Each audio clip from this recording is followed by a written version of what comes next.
Fala, Zezé! Bom dia, cara! E aí, gente, faz tempo que eu não converso com vocês, não é verdade? Então, chegada a hora da entrega do projeto, as dúvidas começam a surgir e eu gostaria de gravar esse vídeo, na verdade uma videoaula, que não vai ter absolutamente nada de didático aqui. Por quê? Porque eu gostaria muito de fazer isso mostrando algumas figuras, mostrando alguma coisa mais interessante que não fosse só e somente só uma planilha. Agora, eu resolvi fazer dessa forma, fazer essa videoaula a mais simples possível, porque eu não gostaria que vocês tivessem quaisquer dúvidas a respeito do preenchimento dessa planilha. Então vai ser uma videoaula meio chata, nada muito diferente do que vocês já tinham comigo na sala de aula, né? Mas eu gostaria que fosse uma coisa bastante instrutiva. Então o que eu vou pedir para você? Por favor, presta atenção aqui que o máximo que eu vou usar vai ser o próprio edital do projeto. Então vamos começar por onde? Pelo começo. Que bom, né? Então, a primeira das variáveis é a velocidade da caixa. Onde você acha essa informação? No edital do projeto, nos slides 27 e 28. Então eu vou te mostrar o slide do projeto para que você possa perceber que esses dados serão removidos dos dados iniciais de dimensionamento que foram fornecidos respectivamente para cada grupo. Então 27 e 28, você pega essas informações lá e somente reproduz aqui, por favor. Ótimo, daí nós passamos agora para o cálculo da potência. Então a gente tem aqui algumas informações que são bem simples e já foram feitas logo no início do projeto. Então, por exemplo, a potência do projeto, como é que você faz para determinar isso? Através dessa videoaula. Então fica muito simples. Se você tiver alguma dúvida do que deve ser feito, por favor, recorra a essa videoaula que está aqui no campo de observação. Próximo item é o rendimento do acoplamento. E eu deixei claro aqui para você. Pode ter sido adotado baseado em algum catálogo ou em alguma referência técnica. Caso você não tenha feito isso, pode considerar o rendimento do acoplamento igual a 100%, não teria problema nenhum. Entretanto, se a gente migrar para esses outros rendimentos, todos eles devem ter sido adotados com um valor diferente de 100%. Então, por favor, eu gostaria que aqui, nessas células, você representasse esse valor do rendimento. Excelente! A gente pode agora pular para a próxima categoria, que é a categoria das variáveis que dizem respeito ao motor elétrico. Para o cálculo da potência do motor elétrico, que deve ser fornecido em cavalo, por favor, recorra a esse vídeo no YouTube. Uma vez que você fez a seleção do seu motor elétrico, todas essas especificações, que são rotação, frequência elétrica, diâmetro do eixo e o comprimento útil do eixo, vocês vão retirar do catálogo do fabricante. Daí eu aproveito para fazer uma primeira explicação, porque se vocês prestarem atenção até agora, a única coisa que eu fiz foi ler a planilha. Então você até agora sabe que seu professor é capaz de ler. Mas agora eu vou servir como o seu professor e vou tentar te ajudar em alguma coisa que seja algo além da própria leitura. Quando eu pedir para vocês preencherem essa célula, eu estou interessado em conhecer o comprimento útil do eixo. E esse valor é igual ao comprimento da chaveta do motor. Então, a maior parte dos motores vem com uma chaveta na sua especificação. Então, é isso que eu quero saber, o comprimento da chaveta do motor. Daí a gente passa para a próxima parte, que diz respeito às relações do sistema de transmissão. E aí, todas essas velocidades têm uma videoaula respectiva para te ajudar. Basta que você identifique cada uma delas e, por favor, preencha aqui os seus respectivos valores. Que legal, agora a gente já está quase que no meio da tabela. Vamos falar agora sobre a parte do acoplamento entre o motor e o redutor.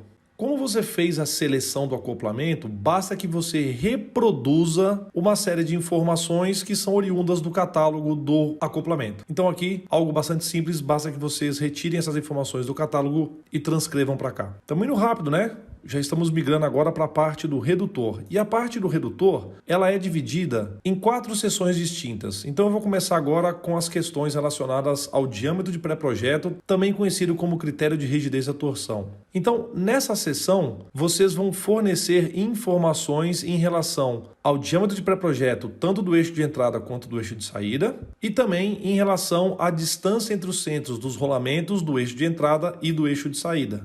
Quando eu falo sobre os eixos, tanto de entrada quanto do eixo de saída, cada um desses eixos teve um layout básico adotado no início do projeto. Quando eu falo sobre layout básico, eu estou me referindo à posição dos elementos montados sobre o eixo. Então eu vou fazer uma coisa completamente maluca. Vamos supor que você resolveu apoiar o seu eixo em 4 rolamentos diferentes. O seu eixo tem 1 metro de comprimento e você resolveu colocar cada rolamento em uma distância igual. Então você percebe que isso aí é o layout básico que você adotou no início do seu projeto? Então as distâncias entre os centros dos rolamentos seriam 1 metro dividido por 4. Agora, por favor, eu dei um exemplo hipotético. Não vai me colocar 4 rolamentos no seu eixo, por favor. Muito bem, daí a gente migra agora para o eixo de entrada e vamos falar sobre os detalhes das uniões utilizadas entre o eixo de entrada e o acoplamento. Daí eu fiz um comentário bastante pertinente que eu venho insistindo com vocês em absolutamente todas as aulas relacionadas ao dimensionamento de eixo, que é o fato de que o eixo provavelmente é escalonado, ou seja, ele não tem aquele cilindrão. Então, o que eu gostaria de saber nessa primeira célula é o diâmetro da seção de conexão entre o eixo e o acoplamento. Porque como o eixo terá vários diâmetros, você poderia me perguntar, mas professor, qual é o diâmetro? Que região é essa? Então, a região é justamente essa que eu acabei de falar. E aí eu gostaria que vocês me informassem, por favor, as dimensões normalizadas das chavetas B, H e L, que são as mesmas dimensões que a gente aprendeu em Elementos de Máquinas 1. Agora eu quero falar com vocês sobre a coroa e rosca sem fim. As duas primeiras dimensões referem-se respectivamente ao módulo axial, que é o módulo do parafuso, que é o mesmo módulo da coroa, porque eles estão conjugados, e também a distância real de funcionamento, a linha, entre o centro do parafuso e o centro da coroa. E até aqui, mais ou menos, eu estou simplesmente lendo e dando uma explicação um pouquinho mais detalhada. Acredito que com a própria descrição vocês já conseguiriam fazer sozinhos, mas eu quero chamar a atenção de vocês porque esta tabela tem uma aba chamada aba de figuras de apoio. Percebeu aqui? Então, todas as vezes que a tabela principal de resultados precisar de um apoio, ela vai se referir a essa aba secundária que eu chamei de figuras de apoio. Então, a primeira vez que eu vou me referir à aba de figuras de apoio é para falar do comprimento da rosca sem fim. Então diz aqui, é o comprimento roscado do parafuso, de acordo com a cota vermelha que está mostrada na figura de mesmo nome. Então, como nós estamos interessados em comprimento da rosca sem fim, eu vou clicar aqui na aba figuras de apoio e aqui aparece para vocês comprimento da rosca sem fim. Eu vou aumentar um pouquinho a minha planilha para que vocês consigam ver exatamente. É esse comprimento que eu gostaria. Eu gostaria que vocês colocassem, por favor, a dimensão da sua rosca sem fim nessa célula respectiva. Igualmente, a próxima variável se chama largura da coroa. Nós temos uma figura que diz respeito a isso. Eu quero saber esta cota aqui da coroa sem fim que é utilizada no seu redutor. Próxima variável é o ângulo de pressão axial. Eu vou fazer esse mesmo procedimento. Vou até a aba de figuras de apoio, chego um pouquinho para o lado. Esse é o alfa-x, é um ângulo equivalente à metade desse vão de abertura entre os dentes. A próxima célula diz respeito ao número de entradas do parafuso sem fim. Eu vou recorrer novamente a figuras de apoio, na célula que diz respeito ao número de entradas do parafuso sem fim. E se vocês prestarem atenção, isso aqui é idêntico ao que nós aprendemos em parafuso de movimentação, quando eu explicava para vocês o que é o número de entradas. Então, nesse projeto que eu fiz, utilizando o software Inventor, vocês conseguem perceber que eu adotei 3 entradas. Isso influencia no avanço. Mas, independente disso, vocês devem especificar qual foi o número de entradas que vocês utilizaram para o parafuso de rosca sem fim desse redutor. E aí, por fim, a gente tem o número de dentes da coroa. Vamos falar agora sobre o eixo de saída e os detalhes da união entre o eixo de saída e a polia. Aqui, para a gente evitar gastar tempo com coisas que são muito óbvias, os detalhes são exatamente os mesmos do eixo de entrada e os detalhes de união, só que da ponta de eixo com acoplamento. Aqui, essas mesmas variáveis são relacionadas com o eixo e a polia. Então não temos nenhuma novidade, podemos migrar para a próxima seção. Quando a gente fala sobre polias e correias, as células são mais ou menos autoexplicativas. Então aqui eu quero o diâmetro nominal da polia menor, aqui eu quero o diâmetro nominal da polia maior, aqui nós teremos a distância entre centros. Aqui tem o código do perfil das correias. Na planilha que vocês receberam, aqui tinha um erro nessa célula porque eu pedi para vocês verem os vídeos que seriam publicados em relação a isso. Mas na verdade vocês podem substituir porque o que eu quero saber aqui é o código do perfil das correias. E basta que você identifique isso no catálogo do fabricante assim que você fizer a especificação da sua correia. Nessa célula eu gostaria de saber o número de correias e aqui o comprimento total da correia, que em Elementos de Máquinas 1 a gente chamava isso aqui de LC. Passemos agora para a fase quase final dessa tabela, onde a gente vai abordar as dimensões do carretel. E a primeira dimensão que eu quero explicar para vocês é o passo de enrolamento do cabo de aço. Quando você clica na observação, você vai perceber que a explicação diz assim, ó, essa cota é a distância entre os centros de 2 cabos consecutivos. E aí tem uma figura de apoio para te dar embasamento nessa cota. Quando eu volto aqui para a planilha de figuras, eu encontro essa seção que é disponível para o tambor e para o carretel. Então, essa cota que eu estou querendo saber é justamente essa, é a distância do centro de 2 cabos de aço consecutivos. Então, vocês vão concordar comigo que aqui deveria ter um cabo de aço, aqui deveria ter um outro cabo de aço, e o passo de enrolamento é justamente a distância entre o centro de um cabo de aço até o centro do cabo de aço consecutivo. Essa literalmente é a definição de passo. Vocês sabem que o Excel não é muito um software utilizado para poder mostrar figuras, por isso que estou tendo um pouquinho de dificuldade de te mostrar isso com uma certa qualidade. Mas como eu te expliquei no início, eu prefiro que seja dessa forma, para que fosse mais simples. Já nessa célula, eu estou interessado em saber o número de voltas para cada cabo de aço. A palavra cada cabo de aço indica que eu tenho mais do que um cabo de aço, porque, conforme vocês deveriam ter constatado, os elevadores têm 2 cabos de aço idênticos. Um é o cabo de aço principal, o outro é o cabo de aço de segurança. O cabo de aço de segurança só vai entrar em operação caso ocorra uma falha do cabo de aço principal. Então, durante a operação nominal, o cabo de aço de segurança estará frouxo, ele não sofre tração. Outro ponto importante que eu vou conversar com vocês daqui a pouquinho é que eu gostaria que vocês tivessem um carretel previsto para que não haja sobreposição do cabo de aço. Então vamos recorrer à planilha de figuras de apoio. Nesse exemplo, para percorrer o percurso previsto,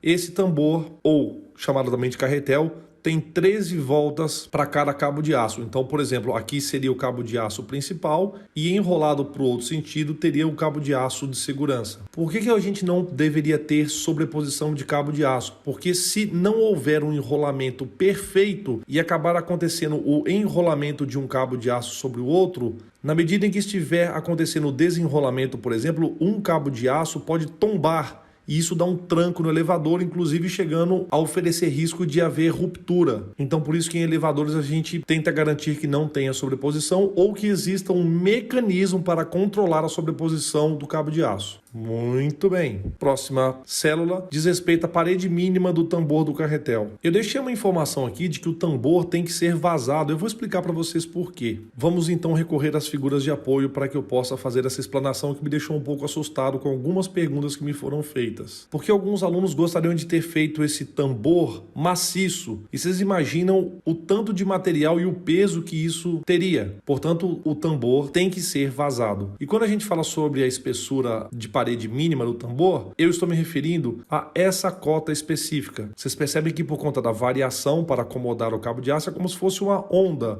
O que eu quero saber é a espessura mínima. É como se fosse o diâmetro D1 de um eixo ranhurado. É a menor seção que aparece aqui. E isso pode ser calculado de algumas maneiras. Vocês podem usar alguma teoria da resistência dos materiais, vocês podem fazer algum tipo de simulação, mas eu gostaria que vocês, por conta própria, justificassem esse cálculo. Daí, quando eu falo sobre o eixo do carretel, eu peço aqui que vocês, por favor, usem o diâmetro de rigidez e torção, só para eu ter uma referência do que vocês usaram. Daí, a próxima é a distância entre centros dos rolamentos, que também depende do layout que vocês adotaram. E aí eu tenho aqui, finalmente, sobre o eixo do carretel, o comprimento total do eixo, que está nessa planilha de apoio que eu vou mostrar para vocês novamente. Nessa figura que, obviamente, tem o mesmo nome da variável, comprimento total do eixo. Muito bem, estamos quase terminando.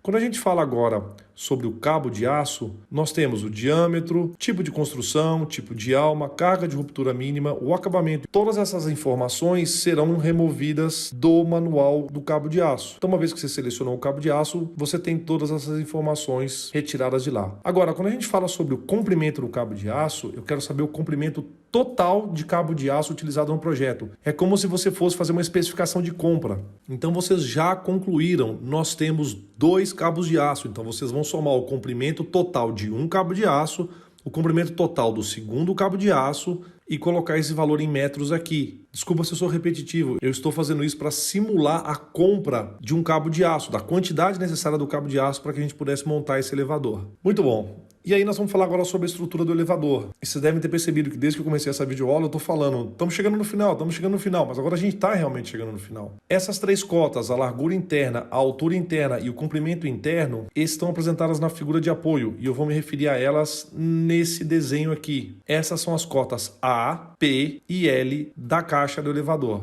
Muito bem. Vocês vão obter essas informações através da simulação pelo método dos elementos finitos. E igualmente vocês vão conseguir as informações sobre a largura, a altura e a espessura do tubo de construção fazendo simulações pelo método dos elementos finitos. Na penúltima posição nós temos as roldanas superiores e aqui eu tenho o diâmetro tangente do contato, a largura e o material especificado das roldanas. E aí eu vou lançar a mão das figuras de apoio para justamente abordar esse assunto. Essas são as roldanas superiores, vocês estão vendo aqui nesse desenho. Então essa roldana superior está mostrada nesse desenho. Quando a gente analisa essa figura em corte, o que eu quero saber em relação ao diâmetro tangente de contato É justamente essa cota, ó, eu estou replicando essa cota 2 vezes. É a distância entre esse ponto, que é o ponto inferior do canal do cabo de aço, até o ponto inferior do canal do cabo de aço na outra extremidade. Então, essa cota está duplicada. Quando eu fiz a cota manualmente, eu achei que não ficou muito bom, então eu estou colocando isso aqui de novo, essa seta aqui de novo, para te mostrar que essa é a cota que eu estou interessado nessa planilha.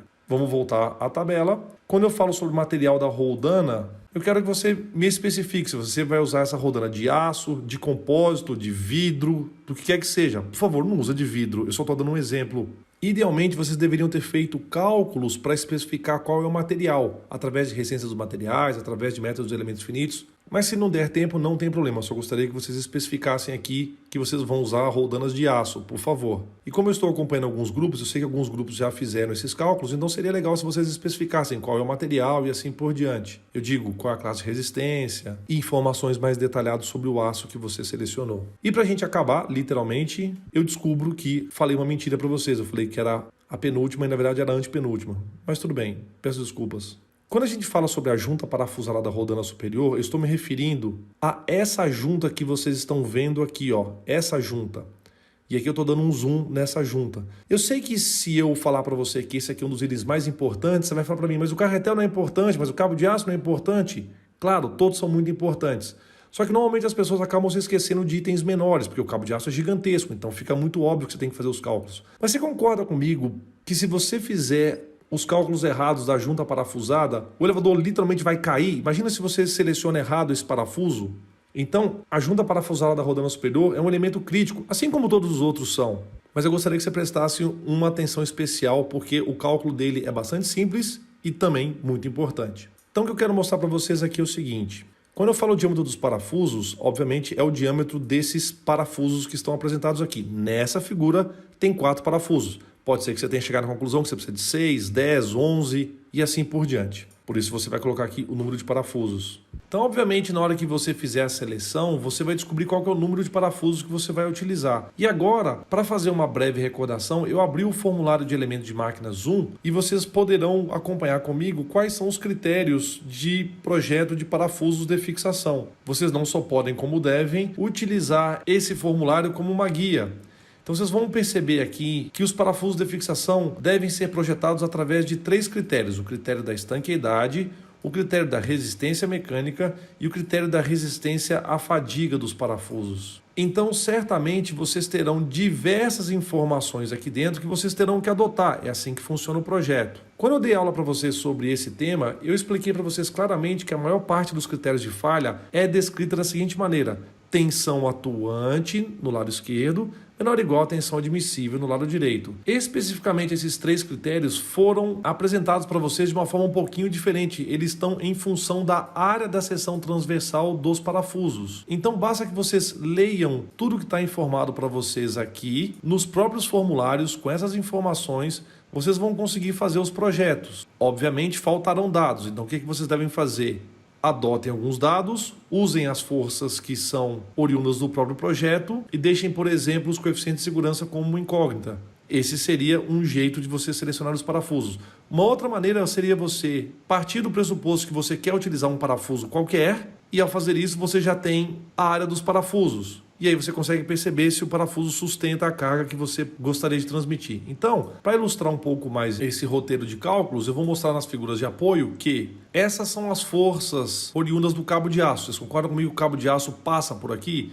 Então, quando vocês fizerem um diagrama de corpo livre, o primeiro passo do diagrama de corpo livre é isolar os corpos. Então, vocês deveriam isolar a roldana. Vocês têm, por exemplo, uma força para cima e uma força para a direita. Ora, a roldana não sai voando, então essa chapa amarela aplica nesse pino da roldana forças para a esquerda e para baixo. Então, se vocês prestarem atenção, nas chapas as forças têm que ser para a direita e para cima.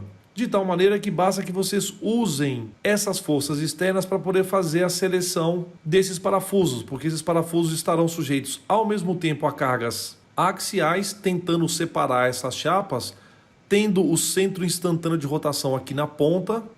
E aí, turma, uma das alternativas é que vocês façam uma consulta ao meu material E vocês vão perceber que no meu material de aula a gente divide, com uma nomenclatura um pouquinho diferente, que os parafusos estão sujeitos a 3 tipos possíveis de cargas. E eu passei a nomear a partir desse semestre de caso 1, caso 2 e caso 3, sendo que o caso 1 é quando o parafuso está sujeito à carga axial simétrica, que não é o caso de vocês. Quando o parafuso está sujeito à carga axial assimétrica, que é exatamente o que acontece com vocês, e também o parafuso está sujeito à carga transversal. Então o que eu vou fazer é mostrar o porquê eu quero chamar isso de carga axial assimétrica. É porque a junta promovida por esses parafusos estarão sujeitas a uma carga axial que é assimétrica. Apresenta um centro instantâneo de rotação, que no caso eu chamei aqui do ponto J. Vocês concordam comigo que, à medida em que essas forças externas forem aplicadas nessa junta hipotética que eu estou mostrando para vocês, que a junta tenderá a abrir em torno do ponto J, e por isso os parafusos que estão aqui nessa fileira, que eu chamei de fileira 1, têm mais força axial do que esses parafusos que estão na fileira 2? Então é justamente isso que vocês vão fazer com aquela carga que tenta separar os parafusos axialmente. E ao mesmo tempo, esses parafusos estão sujeitos também à carga transversal. E aí aqui eu faço uma rápida revisão sobre o coeficiente de segurança na montagem e eu apresento para vocês o que significa as cargas transversais. Então, por favor, o objetivo dessa videoaula aqui não é fazer revisão de parafusos, mas sim mostrar para vocês quais devem ser os roteiros de cálculo. Por isso, por favor, recorram aos formulários para que vocês possam ter uma base do que deve ser feito. E a gente pode retornar às tabelas, onde eu vou mostrar para vocês que aqui vocês vão colocar qual foi o coeficiente de segurança que utilizaram para a estanqueidade dos parafusos, qual o coeficiente de segurança da resistência mecânica e qual foi o coeficiente de segurança em relação à fadiga. E agora, para finalizar, literalmente, o fim, a última sessão. Imagina que louco se eu desse um page down aqui e aparecesse mais uns 300 variáveis para serem explicadas. Vocês teriam um infarto, né? Mas olha só, essa realmente é a última parte. É o que eu falo dos trilhos ou guias laterais. Nesse semestre, provavelmente vocês não terão tido tempo de fazer os cálculos dos trilhos ou guias laterais. Então nós vamos fazer de um jeito bastante simples. Porque é o seguinte, esses são os trilhos laterais. É esse elemento que eu estou mostrando para vocês que é o trilho lateral. Eles sofrem sim carga ao longo da operação do parafuso, mas nós vamos adotar uma simplificação que é fingir que esses trilhos estão servindo somente de apoio e que eles não têm nenhum tipo de carga. Então eu vou pedir para vocês, por favor, selecionarem esses trilhos e guias laterais baseado na ótica. Sabe o que é a ótica? É uma questão de aspecto. Então, por favor, selecione um trilho que vocês acham que se encaixa com as dimensões da estrutura de vocês e isso seria suficiente para o projeto desse semestre. Em semestres seguintes, nós vamos calcular todos esses detalhes. Então, isso posto, agradeço demais a atenção de vocês. Vocês têm todas as explicações para continuarem com o projeto. Por favor, prestem atenção na hora que vocês forem fazer a alteração do nome desse arquivo. Sigam esse modelo que foi informado para vocês. Então, se você, por exemplo, for o grupo 25, você vai colocar planilha, underline D, underline resultados, underline G25. Legal? Então espero que você tenha gostado. Eu achei muito chato ficar explicando essa planilha toda para vocês. Então eu tenho certeza absoluta que eu vou ser altamente criticado porque o vídeo não ficou didático, mas eu espero que ele seja útil, beleza? Fim! Obrigado!